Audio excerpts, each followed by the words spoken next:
Welcome to the Rim Break Rodeo. We hope this video helps. You begin now. Place the machine firmly and have a spare bobbin and spool at hand. Raise the needle to its highest point and lift the presser foot so the tension discs separate. This matters because the thread seats correctly only then. Cut a clean 12-18 cm tail and thread the spool through the first guide and across the top path. Once done, follow the main guides toward the tension mechanism, keeping light tension so the thread feeds smoothly. Next, wind and install the bobbin. Make sure it spins in the correct direction and sits snugly in the bobbin case, because incorrect placement changes tension. Rethread the top thread through the tension discs, up into the T-cup lever, and down toward the needle, ensuring the thread catches each guide. Thread the needle left to right, or as your manual specifies, then hand-turn the balance wheel slowly to confirm the bobbin thread lifts to the surface.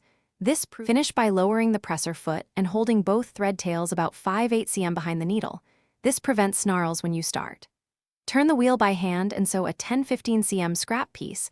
Watching stitch formation and listening for an even feed, make sure stitches lock between top and bobbin threads.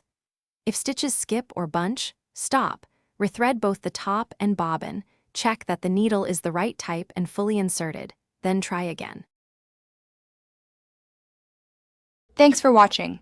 Consider subscribing if we helped you.